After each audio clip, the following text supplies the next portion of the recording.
আমিও তো পারতাম তোমার মতো স্বাধীনভাবে শার্ট প্যান্ট টাই লাগায় চলতে, পারতাম না? টুপিটা মাথায় দিলে গরম লাগে, কম বুঝি না, তারপরও টুপি ফালাই না। দাড়িটা রাখলে যৌবনের ভাব চলে যায়, বুঝার পরও দাড়ি ফালাই না। জামাটা পরার পরে অনেক গরম লাগে, তারপরে জামা ফালাই না। কারণটা কি জানো? কত মানুষ আমাকে টুপিওয়ালা বলে গালি দেয়, কওমি মাদ্রাসায় পড়েছে এজন্য কত বাজে মন্তব্য করে, আছে না নাই? তাবলীগ করি এজন্য কত বাজে কথা বলি, পাগড়ি করি বাজে কথা বলি, খাঁটি আল্লাহওয়ালাদের কাছে যাই বাজে কথা বলি, এরপরও কেন নামাজ ছাড়ি না, বেপরদায় চলি না, একটা গালি পর্যন্ত দেওয়ার চেষ্টা করি না।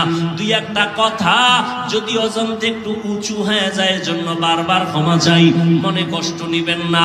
মুনাজাতে আল্লাহর কাছে আবার তওবা করে ক্ষমা চাই।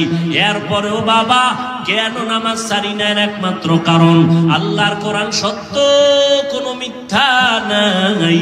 ওই কোরআনের মধ্যে জান্নাতের বয়ান আছে, জাহান্নামের বয়ান আছে।